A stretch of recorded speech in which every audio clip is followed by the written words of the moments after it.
Lean in. Let me tell you of a wallless church, a congregation of women in the business of saving.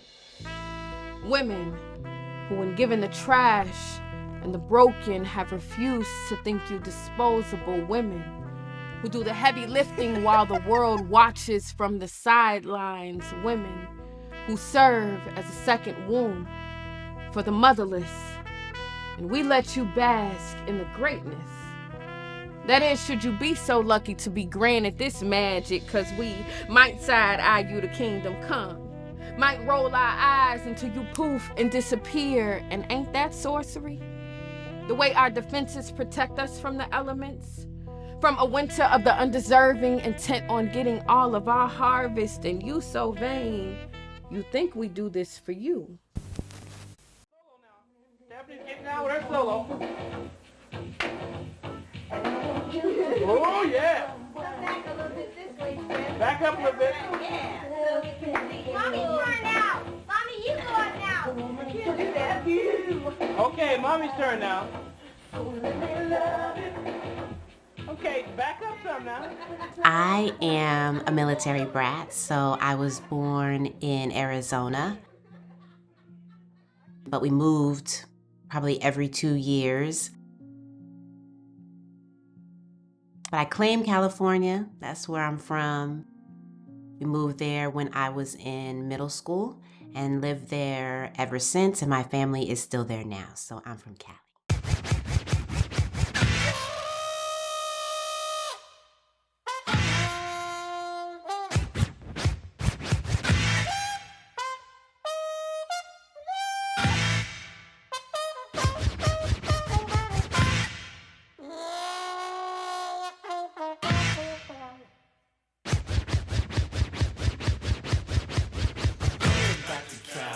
Cali,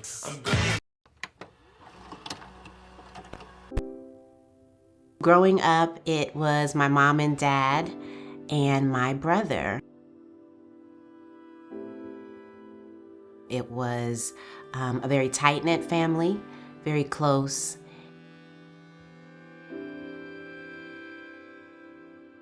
It was that way all the way up until middle school when my parents got divorced.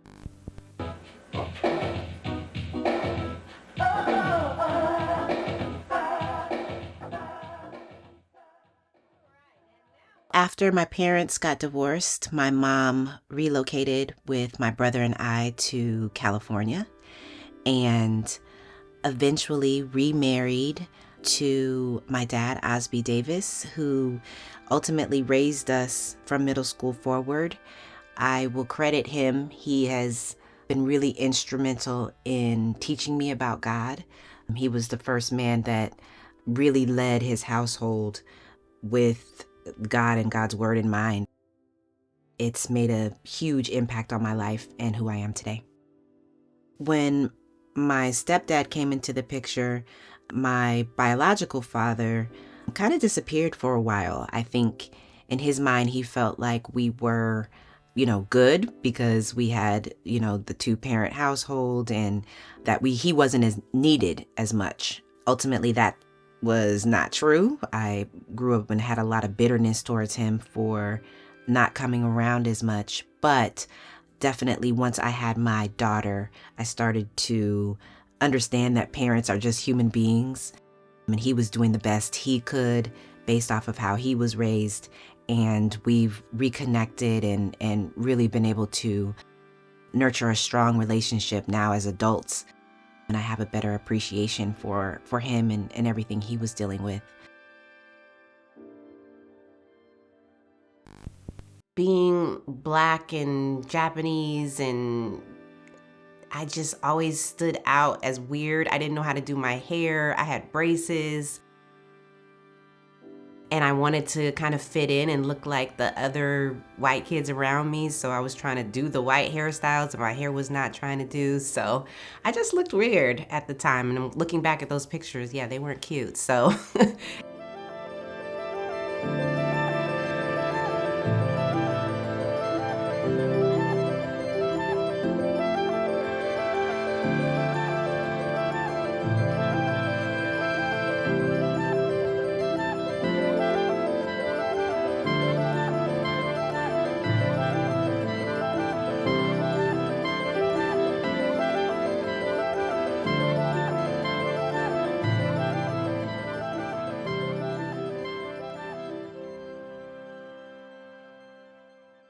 The anxiety really drove me to try to be perfect in every way that I could so that I could cut through anything negative that someone would say. And so that perfectionism, that inner mean girl that I had then, I still carry her with me to this day.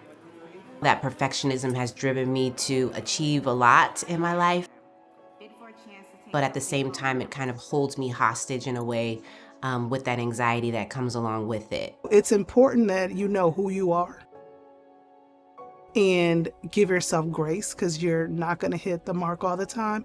And I think that grace piece is something that we all can work on. How can we be kinder to ourselves, right? Every day, be kinder to ourselves, especially if the world is being unkind. The last thing we need to do is be double downing and tearing ourselves up internally. Instead, we should be building ourselves up. And that starts with parents as well. We have to model that. Yeah. And then also make sure that we're infusing that into our children. Don't tell me you're sorry, something now. When you know you're sorry you got caught. That you could cut the show. Really haven't golden. Now it's time to go.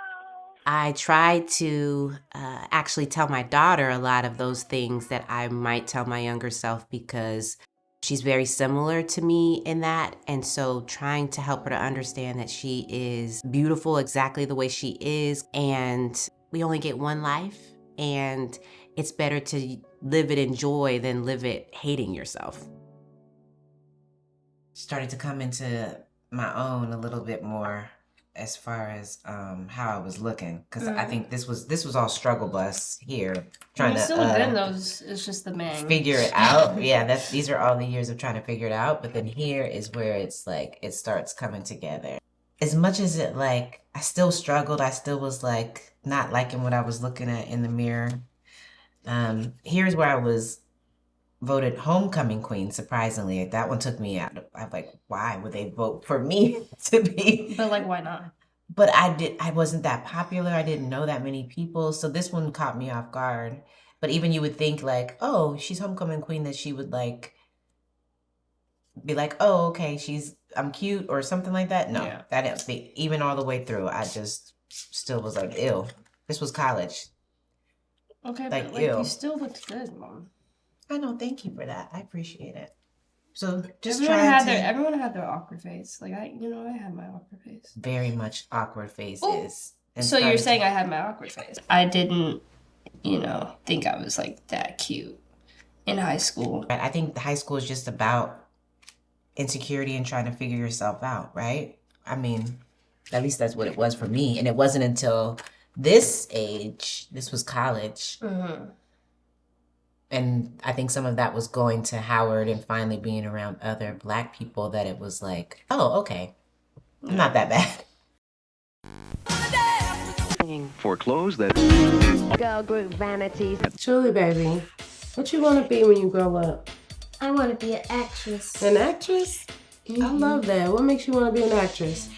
I want to inspire people. Yeah?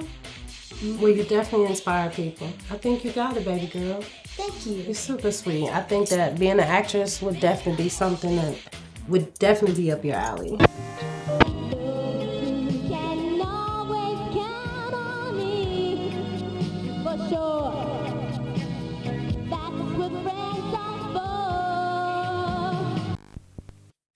Hey, Mom. Hey, Stephanie. How you doing today? I'm doing wonderfully. Okay, good. I know it's weird to be on Zoom. I found a picture today.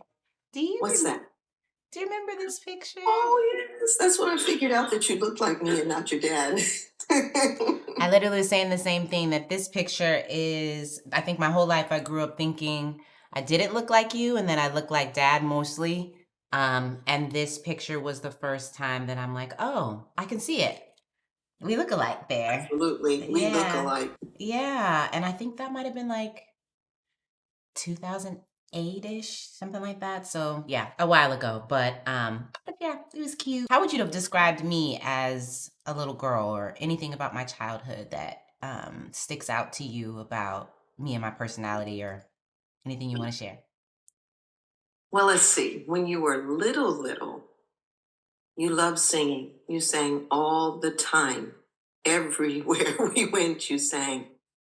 And you loved to dance. And mostly you loved twirling around in circles with long dresses on.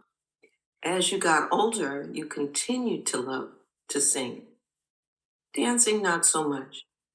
But I noticed that you became more focused. And so when you set your mind to something, even as a small girl, that's what you did. And it was really hard for your dad and I to redirect you from something once you got your mind set on it. When I was growing up, I wanted to be a singer. I used to want to be Whitney Houston and Anita Baker. I sang all the time at the house. We were always remaking videos at home, and so I just knew that that's what I wanted to be.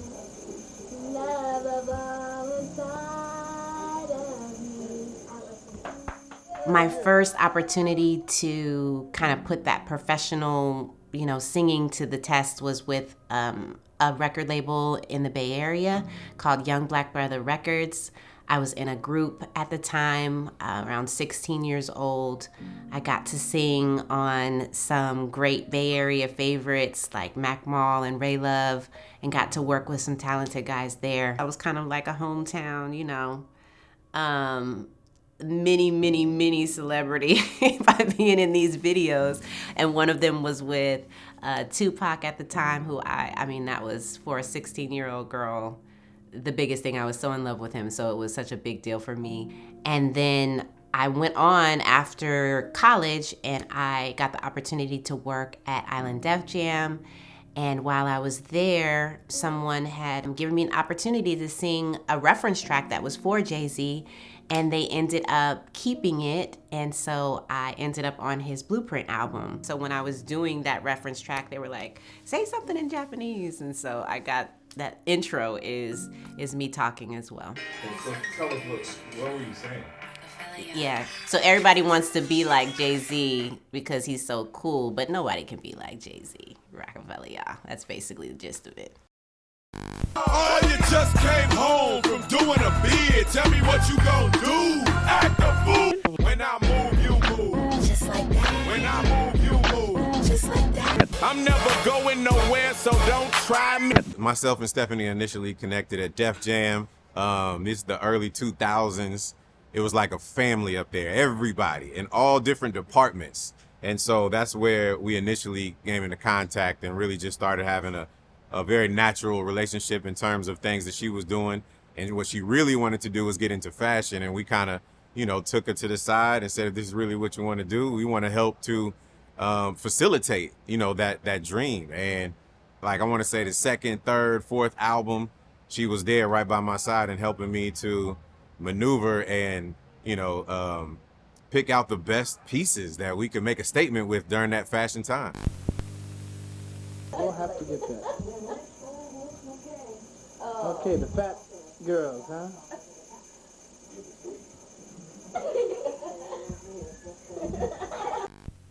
You can share a little bit about your journey and your focus. I remember watching Perry Mason, and he was this lawyer who never lost. But I decided that's what I wanted to be. I wanted to be an attorney, and I never wanted to lose. And so I had the privilege, when I went to Fort Valley, of getting a full ride scholarship to Mercer University. And unfortunately, and that was for law school, unfortunately, your dad got orders, and so we had to move to California. And I had to put that on the back burner. But over time, I never lost that focus that I wanted to go to law school. And I eventually went to law school, graduated, and became a lawyer. And then many years later, I became a commissioner, and then now I'm a judge. Growing up as a teenager, I didn't want to be anything like you or like anybody else in the family. You guys are all, it's a family of lawyers. And so I always felt like I just was different than everyone else because I didn't want to do law. But now, as an adult, I can see how you were kind of going through your journey and trying different things. And then it ultimately culminated in you achieving your dream as well. And that is very inspiring to me, even though I don't even know it, that I understood that inspiration until now when I can look back in hindsight. You're talking about the fact that I inspire you. But what you don't realize is that you inspire me. And you inspire me in the fact that you never give up. You decide, and I said this before, that you're very focused, but you decide you want to do something. And even if you've never done it before, you're going to research and figure out how to do it. I think I do that too. Yes, you do. But you inspire me because you just work so hard and you absolutely never give up. And you have that wonderful smile as you go through it, even though I know that inside you are filled with anxiety and trying to figure out how's this going to work. But at the same time, you also have time for your family and your friends. And sometimes when I'm having issues and I'm talking to you, you very quietly, in your own way, say things to me that you don't even realize help me to get through those issues. Stephanie is a fearless, technical, intentional leader. So I feel like we complement each other from a leadership perspective, where she allowed me to dream and she like grounded the organization and the tactics and, you know, facilitating the board and getting the funding so we could do the ambitious programming that we thought of. So I think having a co-leadership model and having a partner in that was nice for me because it allowed my creativity to thrive and it allowed her to be great at what she was good at. So I can think about when Stephanie came to NBAF and she took over.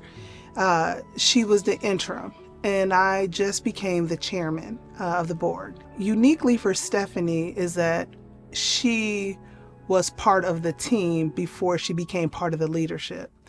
And oftentimes when that happens, you may have people within the organization that can't turn off who someone was versus who they are today. And so kudos to her for being able to navigate that very hard very difficult situation. There was just a lot of challenges that were going on. It was a trying time. And then at the same time, my brother passed.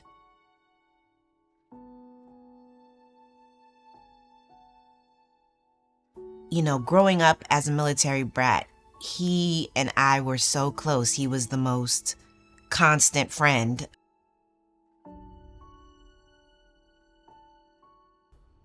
It's been really hard to come to grips with the fact that he's no longer here, but it also has challenged me to live every day like it's the last day, and really not take this life for granted.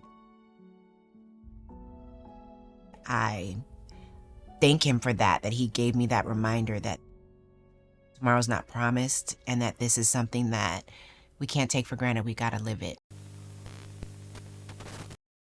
Lean in. We save ourselves first. And you get saved in the process. And ain't that the way it always goes? We get dressed in all the work we do. And you are saved just by touching the hem of our garments. We fail, push forward, reroute, and succeed again and again. And you make it about people oblivious of their own privilege, who demand we be black first and woman when it suits them. Trouble with being the savior, though, is people don't usually think you need saving. Don't think you need gentleness. To the women, I say I vow to be more gentle. Know that you are worthy of someone who helps you with the work. Too long we have dined with the world, serving food from our own gardens on tables that we bought and built. All that I have, I owe to black women. And here I say glory to the women who thought I was worth saving. Glory to the women who think I'm enough, even on days when I fall short. I say I see you. You be visible, and you be worthy of all this praise.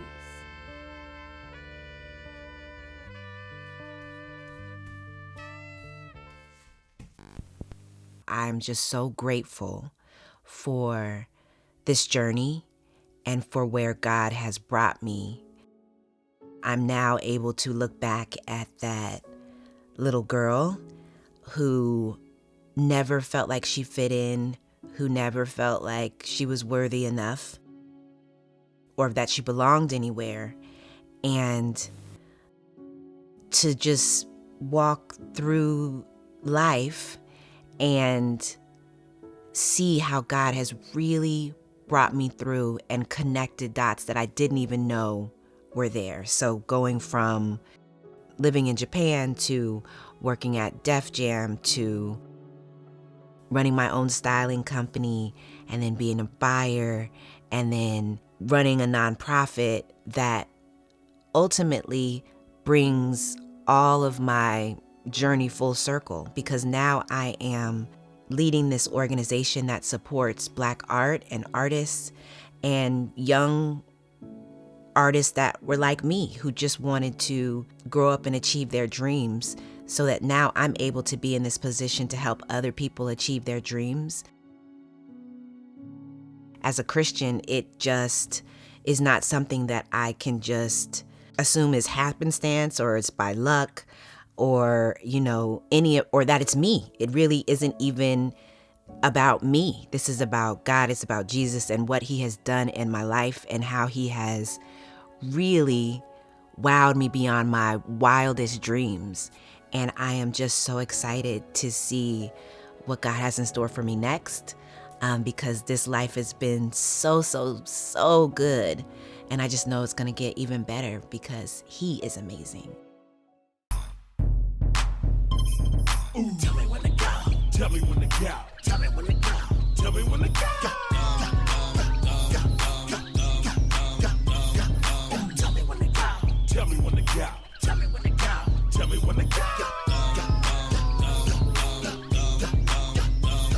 Ooh, Jesus Christ had dreads, so shake 'em. I ain't got none, but I'm planning on growing some. One word to describe Stephanie, I would say supercalifragilisticexpialidocious.